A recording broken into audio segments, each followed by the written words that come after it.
আজও হলেও সত্যি সমন্বয়কদের এখন জিনে ধরে। কিছুদিন আগে আরবি বিভাগের ছাত্র ঢাকা বিশ্ববিদ্যালয়ের ২১-২২ সেশনের ৪ দিন নিখোঁজ ছিল। ৪ দিন পর উনি ফিরে এসেছেন। ফিরে আসার পর ওনার বাবা সহ একটা সাংবাদিক সম্মেলন করেছেন। ওই সাংবাদিক সম্মেলনে তার বাবা বলেছে যে এর আগেও খালেদ হাসান নবম-দশম শ্রেণীতে থাকা অবস্থায় ২-১ বার নিখোঁজ হয়েছিল, যেটা আবার খালেদ হাসান জানতো না। খালেদ হাসান ৪ দিন পর যখন তার হলে ফিরে আসেন, ওনার কিছুই মনে ছিল না। একবার উনি জ্ঞান ফিরে দেখেন সুনামগঞ্জে রয়েছেন, পেট্রোল পাম্পের সংলগ্ন, তার সঙ্গে আরও ৪ জন ছিল। আর একবার জ্ঞান ফিরে দেখেন সে পঞ্চগড়ে সে গরুর মাংস দিয়ে ভাতও খেয়েছিল। আর একবার উনি জ্ঞান ফিরে দেখেন বরিশালে, সেখান থেকে বাস ধরে সায়দাবাদে নেমে তার ক্যাম্পাসে প্রবেশ করেছে। সত্যি অবাক করা বিষয়। অপরদিকে আরেক সমন্বয়ক কাদের, উনি বলতেছেন না, উনি ভয়ে এখন কিছু বলতে পারতেছেন না, তবে খালেদ হাসান তাকে অনেক তথ্য দিয়েছেন। দেখুন, কাদের এক কথা বলতেছে, আবার সহ সমন্বয়ক খালেদ হাসান আরেক কথা বলতেছে। বাবা আপনার বলতেছে তাকে জিনে ধরতে পারে। এই সময়টাতে এসে কোনটা সত্য কোনটা মিথ্যা এটা বলা খুবই কঠিন।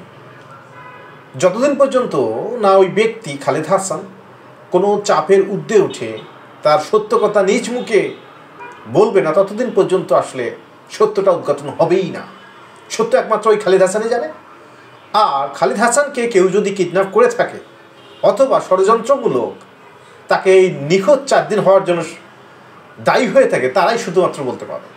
কিন্তু খালেদ হাসান ওনার কিছুই মনে নেই। উনি মাঝে মাঝে জ্ঞান ফিরে পেয়েছিলেন, শুধু সেটুকুই তার মনে রয়েছে, আর বাকি কিছু মনে নেই। আর তার বাবা বলতেছে আরেক কথা।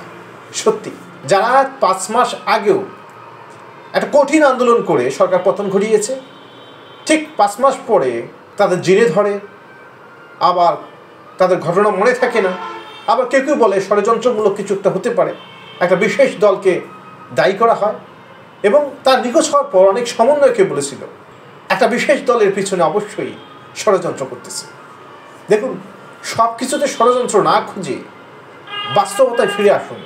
যারা দায়িত্বে রয়েছে তাদের যদি কাজ করার আগ্রহ থাকে, তাদেরকে সঠিকভাবে কাজ করার সহযোগিতা করুন। এসব না ঘটানোই ভালো। একজন লোক নিখোঁজ হতেই পারেন, নিখোঁজ হওয়ার পিছনে কারো হাত থাকতেই পারে, কিন্তু ওই নিখোঁজ হওয়া ব্যক্তি জানবে না এবং তার বাবা তার অতীত হিস্ট্রির কথা বলবেন যে তাকে জিনে ধরতে পারে। আবার এক সমন্বয়ক বলবে যে খালেদ হাসান তাকে কিছু তথ্য দিয়েছেন। সত্য কোনটা? এই সত্য উদ্ঘাটনের দায়িত্ব কার? নিশ্চয়ই প্রশাসন। প্রশাসন কি এ পর্যন্ত কোনো স্টেপ নিয়েছেন? সত্যি কেন্দ্রীয় সহ সমন্বয়ক খালেদ হাসান, ঢাকা ভার্সিটির ছাত্র, আপনার স্মৃতি যদি এত সংক্ষিপ্ত হয়ে থাকে তাহলে আপনি ঢাকা বিশ্ববিদ্যালয়ে আরবি বিভাগে পড়েন কিভাবে? আর সহ সমন্বয়ক হয়ে যে আন্দোলনটা করেছিলেন, আন্দোলন পরবর্তী সময়ে দেশ গঠনে আপনার ভূমিকা থাকবে কীরকম? আজ সেই ভূমিকাটা নাও রাখতে পারেন, নিজের জীবন এবং জীবিকার জন্য আপনাকে তো কোনো প্রফেশনে যেতে হবে। সেই প্রফেশনে আপনি আপনার দায়িত্ব পালন করবেন কিভাবে?